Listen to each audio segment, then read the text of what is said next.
Thank you for listening to this podcast from TRE, Talk Radio Europe, your voice in Spain and around the world. For more information, please visit tre.radio. TRE in the afternoon. Presented by Hannah Murray. Good afternoon. It's just coming up to 5:10, and you are listening to Women Talk.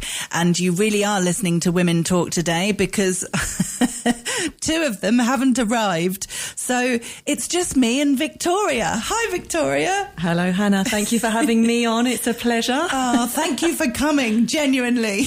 Not a problem at all. It's a pleasure to be here. I did try to bring two of my friends, but it's just that little bit too late notice. I know, absolutely. So, yes, we don't need to go into details why the other two ladies aren't here, but it's just us. So we're going to be talking lots, which shouldn't be a problem. Let's just hope people don't get sick of the sound of my voice and my ums. Never. No, you'll be fine. You'll be fine.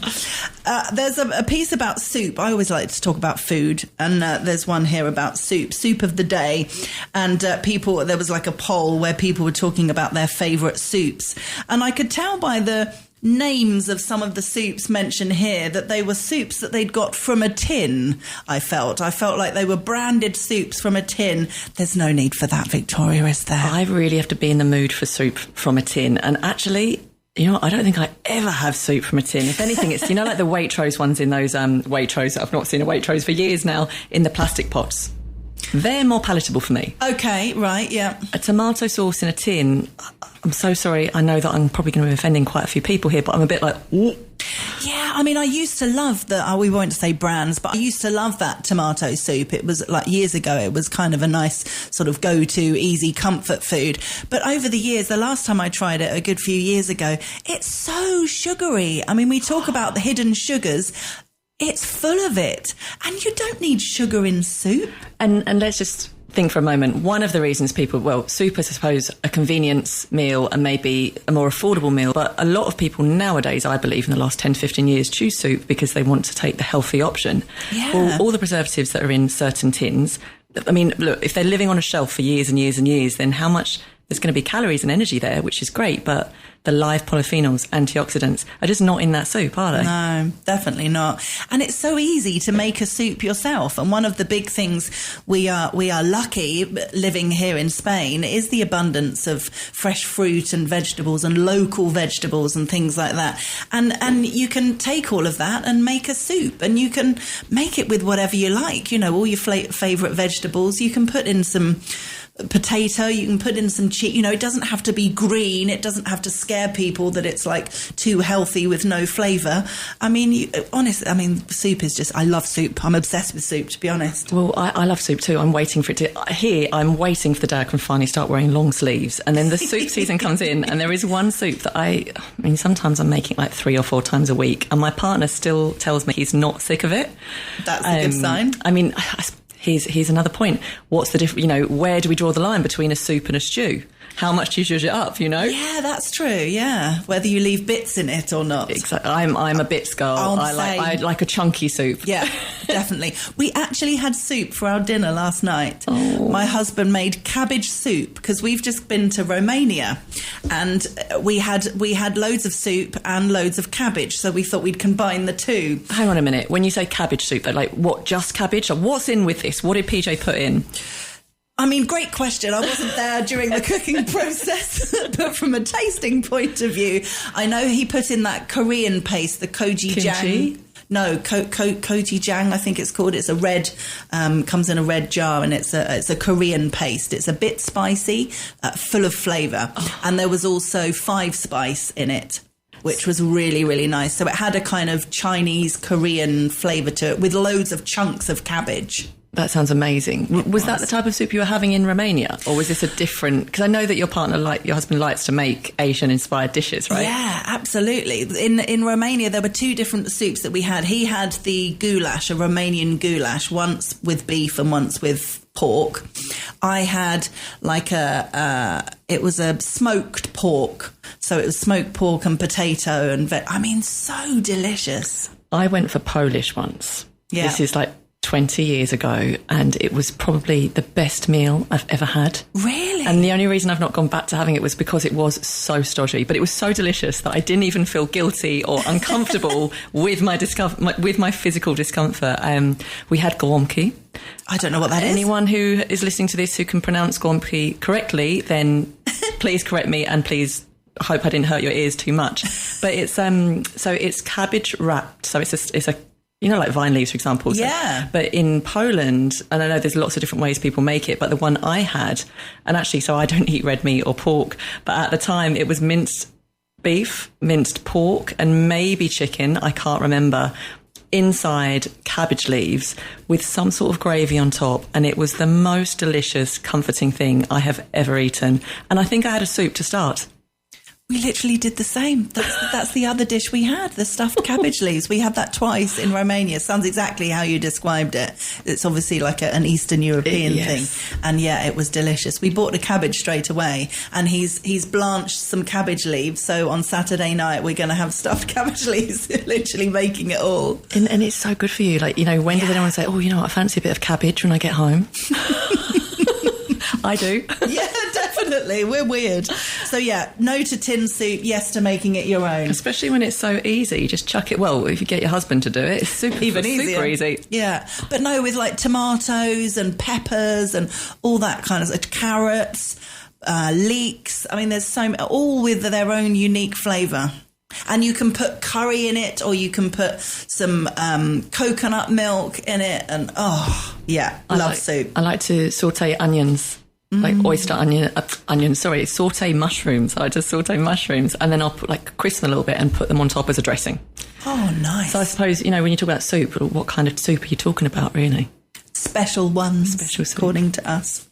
It isn't. Oh no! Well, this was the other day, so I'm not sure how many sleeps it is till Christmas, because I can't remember what day's paper I cut this out of. But it says 91 sleeps left.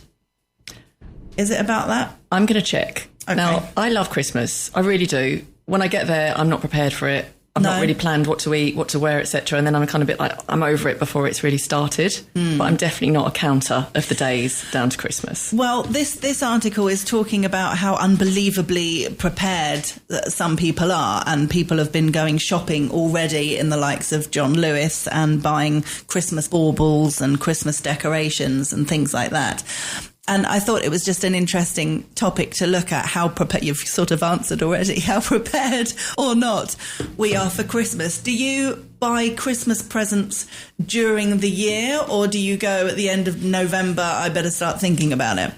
Definitely towards the end of November, I would start thinking about it. If I think of an idea 6 months ahead, I'll buy it straight away. Okay, the same for birthdays for me. Yeah.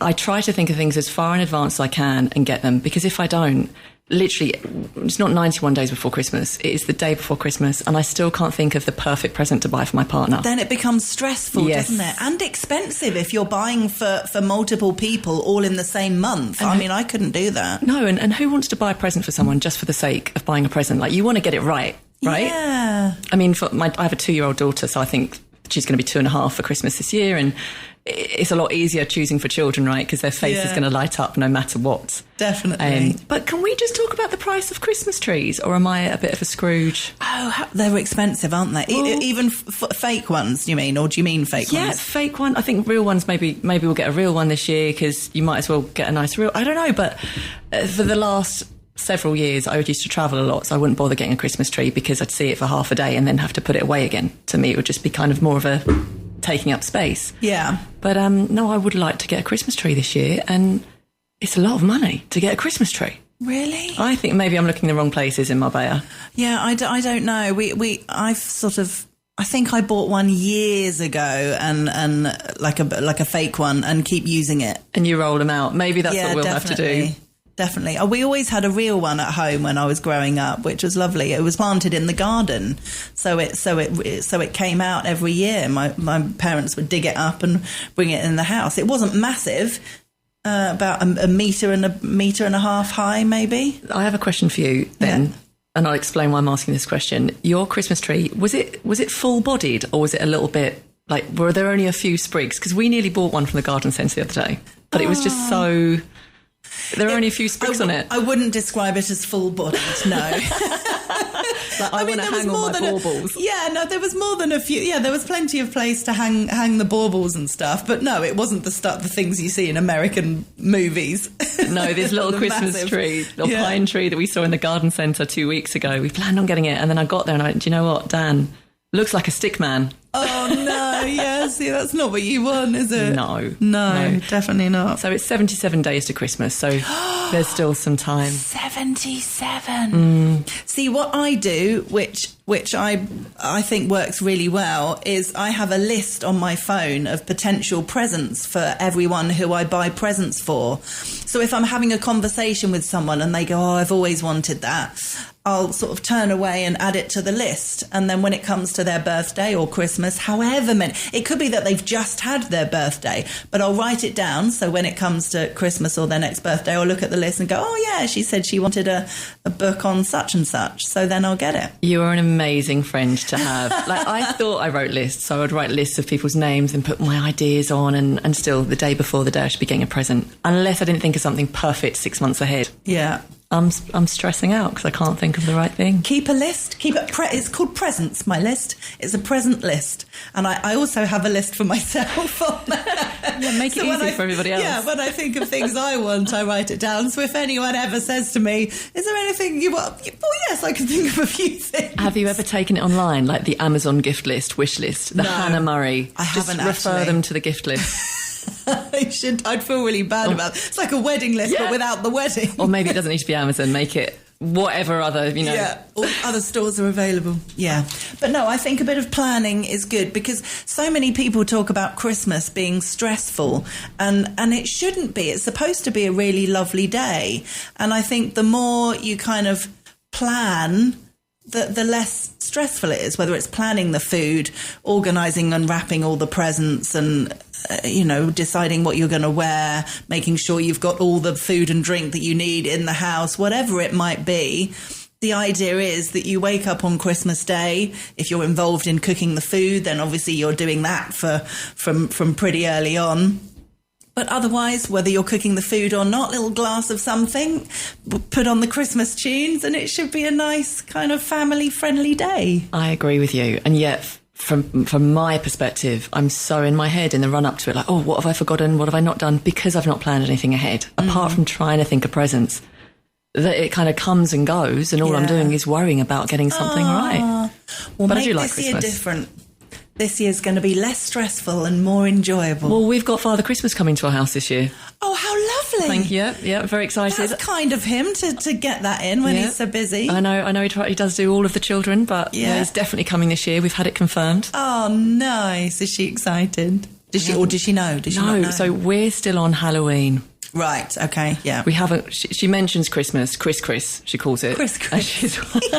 And she says it every time she sees Kurt Russell and Goldie Hawn come on for that Christmas Chronicles film. Or we went to that Smurf village in Juthgar. Have you been there over the weekend? Yes, it's great, isn't it? We've really enjoyed it. And all these gnomes are in the window, so she's shouting out Chris to anything with a white beard. Right.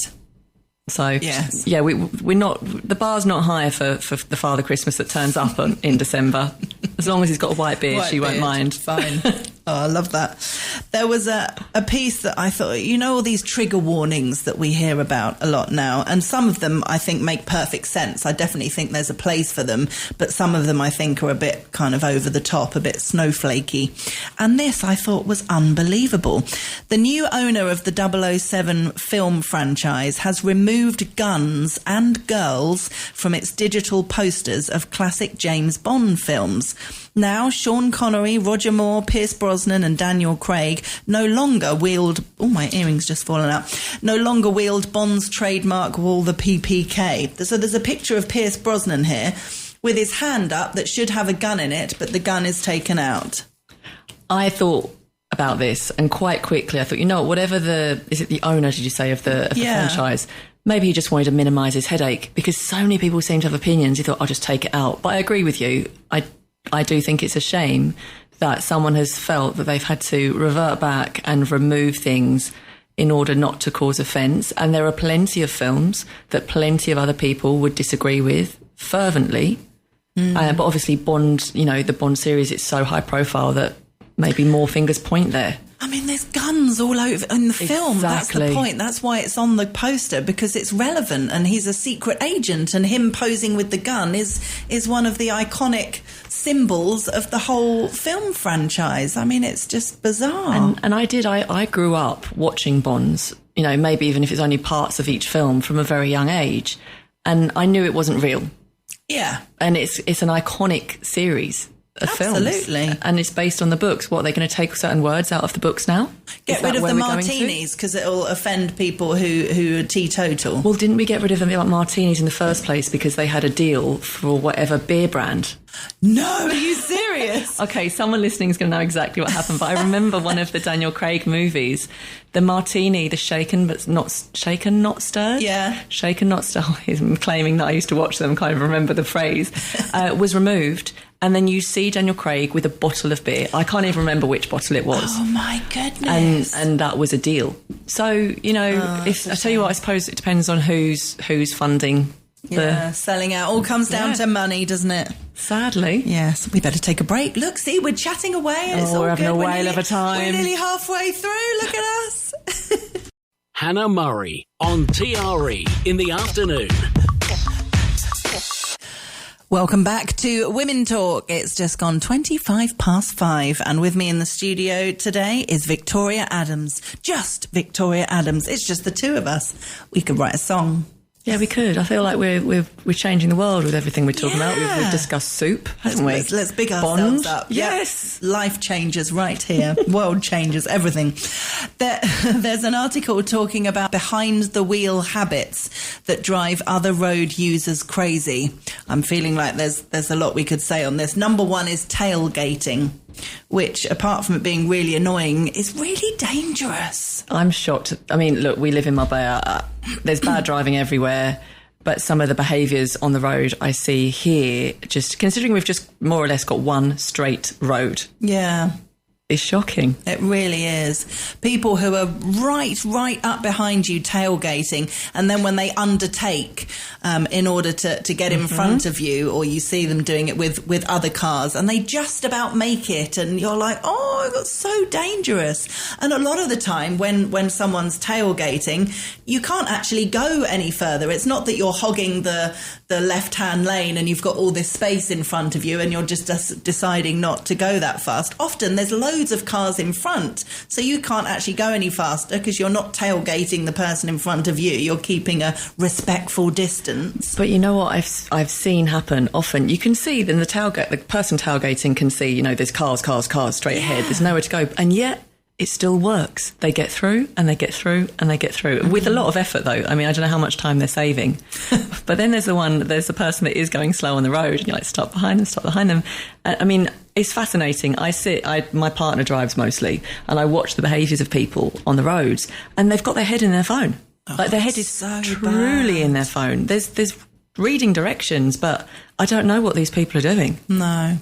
There's no excuse for it. There really isn't. I've seen people holding their phones in one hand and holding the wheel with the other, and they're like texting. And it is a texting face, isn't it? You can see they're texting, and I do believe, you know, the work that a lot of people do out here, their work is on WhatsApp, and they're driving in and out of appointments, and so I suppose they have no option. They're going to lose their client, or they're going to lose that sale if they don't. I mean, stay it's on the illegal phones. for a start. They're not supposed to do it, are they? Well, but this is the thing. For the person that's driving with the phone in their hands, it's only illegal until they get caught and they realise, and in that moment.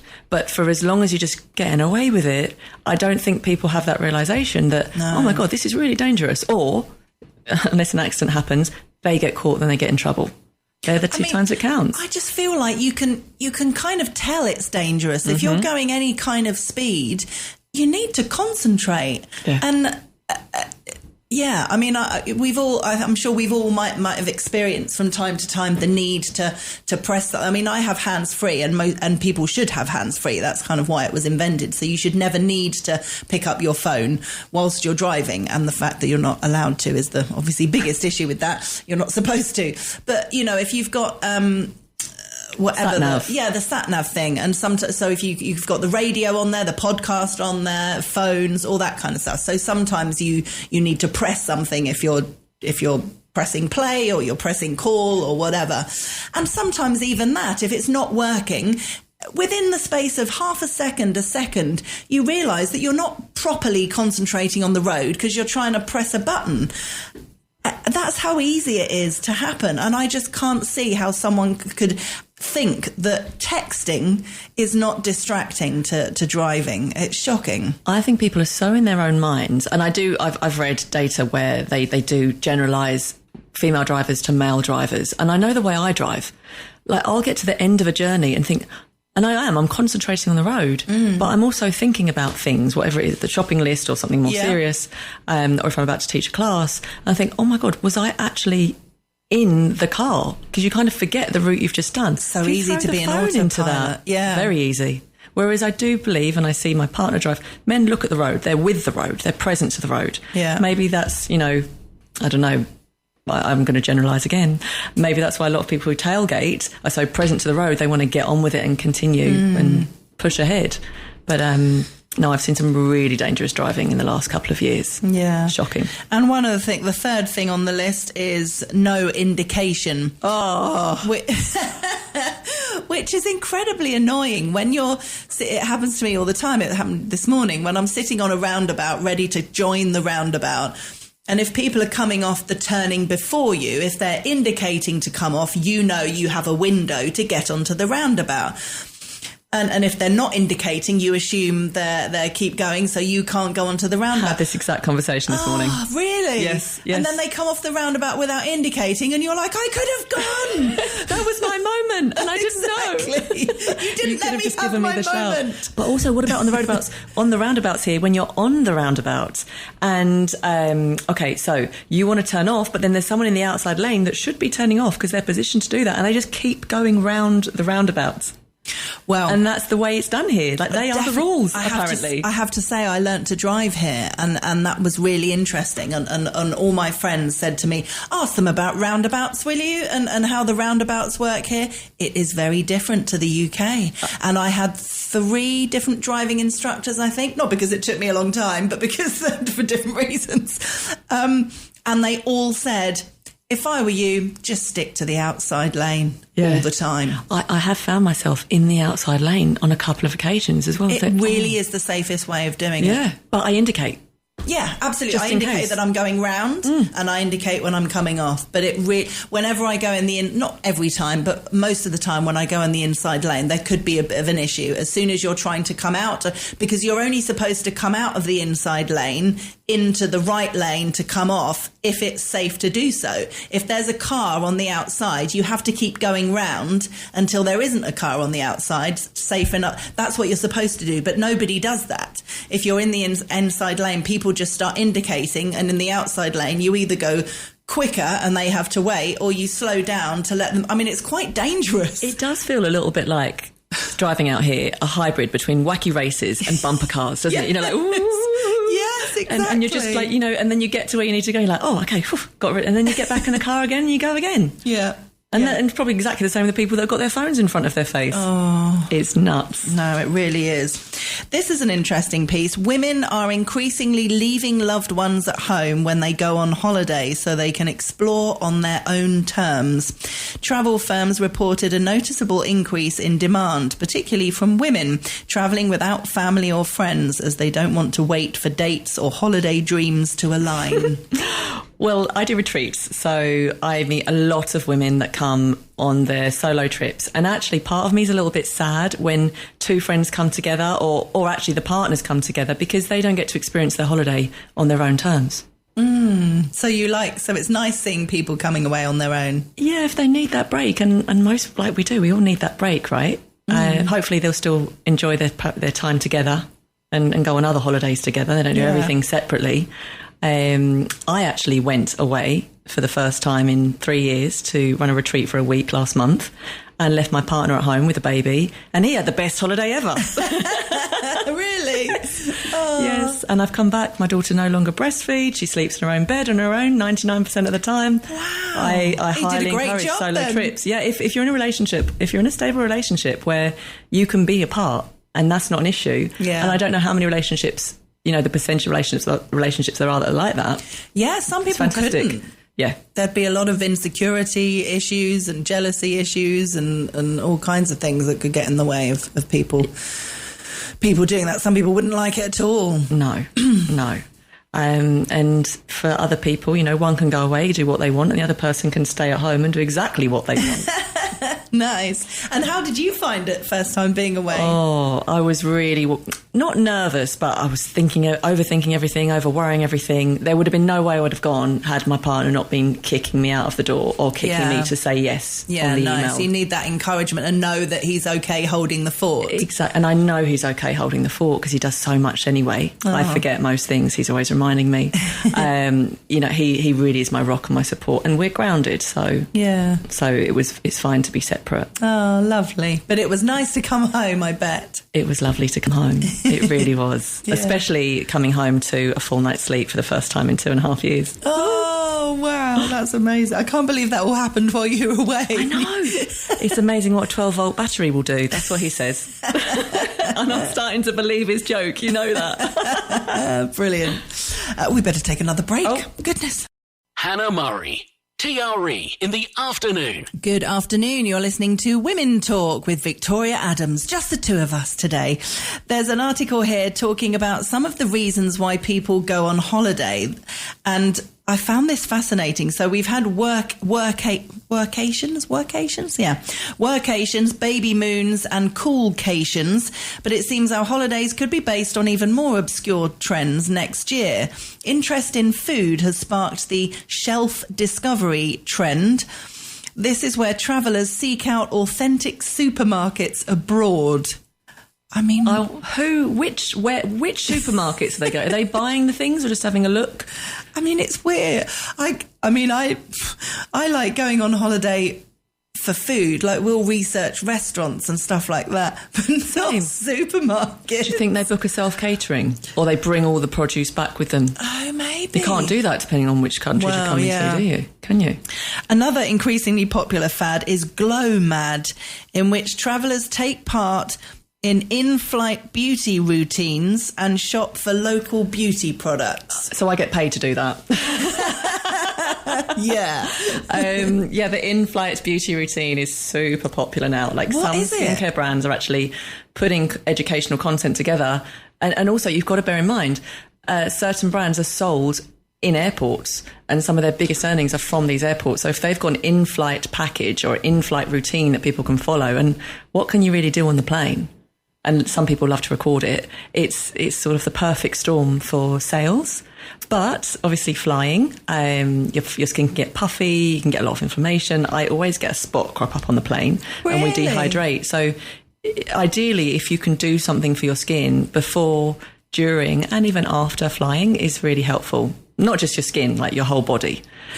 So you would do this then on a plane, be putting creams and things on your face? I have done it, but I don't always do it. Okay. I mean, I haven't flown properly for the last couple of years. I think I've had 2 or 3 flights, whereas in the past, I was always trying to do something. I used to sit there and do exercises using facial tools like a gua sha, or using my hands, just massaging and trying to decrease the puffiness, move the lymph around. But the most important thing to do on a plane would be to drink water. Yeah. I mean, I do know some people that won't even eat when they're flying. Really? Because Why? I can't remember the reasoning behind it. He would take a load of spirulina or chlorella capsules and then nil by mouth, even on a long-term flight. I'll try and find the name of the guy.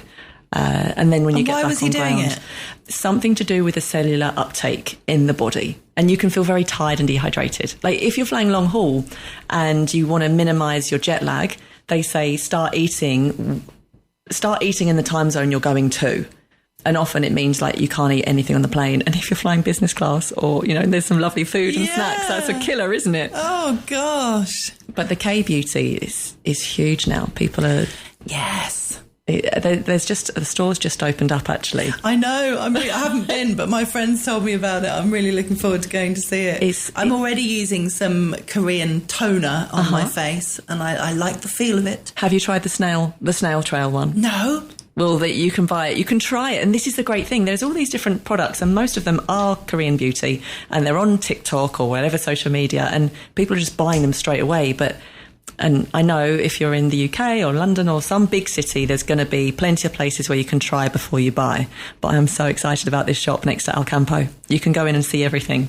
Wow. And they're most are super hydrating. For people who don't know and understand why it's such a big deal, what because obviously you know about this stuff, why is Korean beauty skincare supposedly such a good thing? Well, that's a really good question. I believe it's suddenly become popular because it's in the last 5 or so years, it's almost come out of nowhere, like K-pop, like the Korean pop music. It's always been around, but now all of a sudden the West are more open to it. And in Asia, they're obsessed with longevity, obsessed with beauty. And so the technology that has gone into that, is it superior? Don't know. But I'm sure it can be proved. But all of these new brands that are coming in is a taste that, globally, outside of Asia, some people haven't had before. Another thing is, I've just drawn a complete blank. Complete blank. Over to you, Hannah, for a moment. Well, what about price? I was going to say, aren't they generally a lot cheaper? I mean, I expect through the years the prices are going to go up and up as the demand increases, but... There are some more expensive brands. I mean, there are hundreds and hundreds of brands. This is what I was going to mention. Do you know that LG owns 100 beauty and skincare brands? No Like way. LG, the television and the technology company. Yes.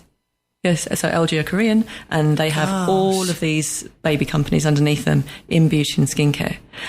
Is that a good thing? I mean, the amount of research and technology that goes into their computers, hopefully they do the same with skincare. Yeah. Hopefully they do it in the right way. You'd think. Well, I'm excited to check out this new place and... So no more excuses for a holiday to South Korea. Just go to Alcampo. Yeah, exactly. Oh, exciting. This I thought was interesting. It may seem like just another chore, but watering office plants for 15 minutes a day may reduce stress and anxiety in a similar way to Valium. Well, anything to take your mind off work must be a little bit more relaxing than work, mustn't it? Yeah. I must say, I've really got into watering plants. I mean, we don't actually have any in the office, so I don't do it here. But at home, through the years, it's been a standard joke about me, buying plants and then just watching them die, kind of thing. That's where I'm at. Okay. Well, eventually something kicks in that makes you go, no, I'm taking pride in my garden and my plants, and I enjoy doing it. I literally every 2 days, roughly, I water all the plants and the grass and everything, and I really enjoy it. I keep buying these pots of herbs because I have this thing, when we live in Spain and we can have a balcony with all these herbs and I can put them in my soup. Herbs are difficult. Well, they are. The herbs are dying. Every 3 months I buy a new thing from this garden centre where we've seen what could have been our Christmas tree in need of a spruce. And I think what it is I say to my friend, let's buy it. It's only £3. Come on. And I'm asking him because really, I want to have it, but I want him to take care of it. Right. Yes, I get you there. Anyway, I've got this really dehydrated rosemary plant on the side. Yeah, rosemary is one of the hardier. What's the word? Hardiest. Yeah, but yeah, if it's not green anymore. But mint is a good one. So I've got a box, and I got mint, basil and coriander and parsley all in the same one. They all died except for the mint, and the mint has taken over the whole box now. So you must be having some lovely drinks at night time then. It's great. But I tell you what I like, mint in salads. Same. Mint with watermelon and feta. Oh yes, that's the best salad. Yes. And chili and cucumber. Oh, I've never tried that. Actually, maybe a long time. Right, I'm going to try that this weekend. We're actually doing a parasites cleanse at the moment. So, I read about that in the paper. What's a parasites cleanse? Well, so it's said that many of us could be living with parasites in our system and we don't even know it. And one of the ways, such a horrible thought. I know it Made me go all itchy. Well, I'd rather no. That's exactly what's been happening to me. The more because I'm seeing it on social media all the time, and I've tried lots of different things like liver flushes and liver cleanses. I work on retreats. I've done all sorts of fasts, but I hadn't tried the parasite cleanse. So I finally bought all these herbs, and I haven't followed anyone's protocol because a lot of people are just selling their own product. Right. Yeah, you have to be careful with these things, don't you? And you can do it naturally with whole foods rather than cutting anything out necessarily. Pumpkin seeds are great. What else? Clove, flax seeds, papaya seeds. I don't really like papaya. I couldn't tell you about the seeds, but we've just bought some herbs. So clove, wormwood, one will attack the adult parasite, and the other one will go for the eggs, for example. And black walnut, there's loads of different ways you can take it, as tablets, in powder, in tinctures. Mimosa pudica thread. Please do your own research and speak to a doctor before you do this, but then you have to cut out certain food groups as well. So we're not eating any fruit except for berries occasionally, which is really difficult for me. Yeah. I love figs, especially this time of year. Oh, yeah, figs are lovely this time of year. So how long is this lasting for? We've just been discussing that because we did plan to do it for 7 to 10 days. But we've been reading recently, some people just do it for 3. I think really I'm just getting a little bit fed up and a little bit hungry and I want to go for fish and chips tomorrow. Yeah, you need to find an article that tells you to do that and go, oh, this is the advice they're giving now. Break your fast with fish and chips and go and get your ice cream. No, so a watermelon salad would be a better way to break a fast than going for anything else. So we're just trying to decide that at the moment. I think I'm actually feeling great.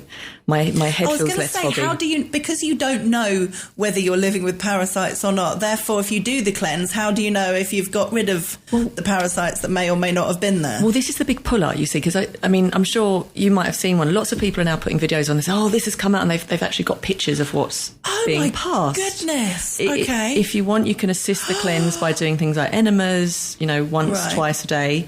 And then if you catch what comes out, you can see what's there. I'm not going to go into personal detail, but the one reason why I know this is working for me, and who knows if I have parasites, is that whenever I'm in conversation with people, sometimes I really forget what I'm talking about. I just feel tired. Bearing in mind I'm getting more sleep now in the last month when my daughter's sleeping better, but I feel less foggy specifically in the last 3 days. Okay, and we started it on Sunday. You want to start a parasite cleanse around a full moon because that's when they're said to be the most active. Gosh. Okay. Well, I'll be interested to see how you get on. I'll let you know. Okay. And enjoy the salad. I can't wait for the salad. That's all I'm thinking about. Oh, brilliant. We've got one more ad break to take. Hannah Murray, TRE in the afternoon. Good afternoon. Welcome to the last part of today's Women Talk with Victoria Adams. We've done it, just the two of us. I can't believe there's 10 minutes left. Some people must be thinking, there's still 10 minutes to go. It's just, I mean, this is what I said. It just should be easy. It's just us having a chat. It's great. It does just feel like a chat. I do forget that there might be somebody listening. I just talked about parasite cleanses. Never mind. Wasn't on my list, but we made it work. I love it. Tangents are great. You were talking about sleep and getting more sleep, and interestingly, the next article is talking about sleep. This was an article that we discussed on Men Talk a few weeks ago, and I kept it because I thought it would be interesting to talk to women about it as well. Margaret Thatcher was famously said to get by on just 4 hours sleep a night when she ran the country. But while half of Britons often survive on the same amount, according to new research, unlike the former Prime Minister, a majority admit they don't get enough rest to function properly. 4 in 10 also say they get under 3 hours sleep a night, impacting their lives at home and work. Wow. So how many hours do you get now, and what did you get a few weeks ago? I'm definitely getting 7 hours sleep now. Okay. Whereas before, I actually couldn't tell you. Like, in the morning, I'd be like, how did you sleep? And neither of us would know. Mm-hmm. Like, it was just so interrupted. But I don't think we realise how tired we actually are until we start catching up, until we start feeling better. Like, oh gosh, what I thought was normal was not normal. Like, that was unwell. Like Margaret Thatcher, 4 hours sleep for however many years. That would have been taking its toll somewhere, and it took its toll on her family, right? Yeah. That was one thing that kind of had to be put at one side for a little while, according to I'm a Celebrity, Get Me Out of Here. Which is obviously where we get all our news from. Oh, funny. But yeah, it's, I definitely can survive on a lot less sleep than I could do 10 years ago. And I remember people saying, when you get older, you need less sleep, and famously teenagers will sleep for 10, 12 hours or whatever, and trying to wake them up in the morning can be difficult. But biologically, there's things changing in their bodies. They do need more sleep. It's not about them being lazy. And our bodies do change, and hormones and things like that. And it is true, as we get older, whatever age that kind of happens, who determines what older is, but we do need less sleep. And I absolutely survive on 6-7 hours sleep a night. But then later on, if you catch up and you have a lie-in the next week or a month or a year later, do you suddenly feel the benefit or feel the difference of that little bit of extra sleep where you were deprived before? Yeah. Or it makes no difference? Well, I mean, the thing is, when I did the breakfast show for 9 years, and I was having less sleep then. I wasn't able to go to sleep any earlier, so I was going to sleep at about midnight and then setting my alarm for about 6:30 every morning, and my alarm woke me up every morning. If I didn't set my alarm, I would have slept through my show. I mean, literally, that alarm was getting me up. And everyone said to me when I started doing the afternoon show, "Oh, your body clock will probably automatically wake you up at 6:30. I bet it didn't. No, did it totally didn't. No, it wouldn't have woken I was me up. sleeping till 9, 9:30, quite easily. But now, over the course of the last year or so, like body clock, definitely, I'm awake 8 o'clock, 8:30, without an alarm. That's the time my body wakes up naturally. I wouldn't, if I worked any kind of shift, I don't believe, I must have worked shift in the past to be saying this, I wouldn't have honoured the time frame. So our concierge guy, there's 3 of them and they work these 7 till 7 and then all through the night. And I said, do you even bother to sleep during the day? They're like, oh yeah. I know if I was working all night, I don't think I'd bother sleeping. Really? I think maybe I'd try and then I'd feel like this little nap was a bit of a waste of time because I'd be checking my phone or this, you know. No, I like to sleep in the dark, in night hours. Yeah, I don't have a problem sleeping during the day when it's light at all. To be fair, when I did the breakfast show and was doing about 6 hours sleep a night, I'd have a siesta most afternoons. Yeah, I can't get my head around a siesta. My partner Really? has a siesta because it took me a while. I was like, oh, you're not as tired as me through the night because you're having a siesta. I just can't get my head around it. No? It's like I see it as free time and I value the importance of sleep, but for some reason I can't value the importance of my sleep enough to nap during the day. But you can make the room dark so you can tell yourself that it's time to go for a sleep. I think I'm using that as an excuse. I think my head is so overactive. I should do some meditation or something, shouldn't I? I should find a yoga teacher. You should listen to your own advice. So yeah, I can understand how people do function on 4 hours of sleep, but I think it's a shame that we have to on occasion. Yeah, I know what you mean. There was an interesting piece. We've got under 5 minutes left. There was a piece talking about red lipstick and how it's got more and more popular over the years. Taylor Swift wears a lot of red lipstick, and a lot of young people, 88% of women aged 18 to 35 claimed they have recently worn red lipstick. How do you feel about red lipstick? I've tried red lipstick about 7 times in my life, and even from the age of 13, I just feel it makes me look older and old. I'm not a red lipstick wearer. No, I want to be. Same. And I've got a couple of really nice red lipsticks of varying shades, and I do wear it every so often. And whenever I do, I look at myself in the mirror and I think it looks a bit weird. I don't think it suits me, and I see it on younger people like Taylor Swift. They look amazing. Just amazing. Amazing. Do you think it's then because you're not used to it? Because I have tried, I'll go and buy the new red lipstick and then I was like, why have I just bothered wasting money on that? Because I put it on and there's no way I'm going to go out wearing it because I think I look weird. Yeah. I agree. I'm wearing a red dress now and I've worn red lipstick with this before because I, match it to the outfit kind of thing. And yeah, I'll look in the mirror and be like, oh, is that a bit too much? It feels a bit too much. I think you'd look amazing with red lipstick. Because I actually had to look over and I was like, oh, I wonder if she's got red lipstick on. And I hadn't noticed it, I thought about it this morning. I noticed it on me. Yeah, I thought about it this morning and then I went, no, pink. All right, well, maybe tomorrow. It's Friday. Maybe tomorrow's the day for the red lipstick. Red lippy day. Yeah. I know that it has to be lip-lined and blended well to make it look right. And that's something that I'm not great with makeup. No, I can't be bothered. I can't be bothered to put it on and I can't be bothered to take it off properly. Yeah, it's a lot of effort, isn't it? When you see all the different videos of the girls doing all the makeup and all the different stages and you realise how thick it is. I can't get my head around how different people look pre-makeup and post-makeup when it is that thick. And it is like war paint, isn't it? Yeah, definitely. Some of these girls on reality television and stuff, and you see them without makeup, you barely recognise them. But I would love to be able to do it to my own face. Also, but it would just look weird. Yeah. Well, I remember the only time in my life when I got my makeup done for me was for my wedding. And when she did the makeup trial, so she came along, so we made sure everything was okay.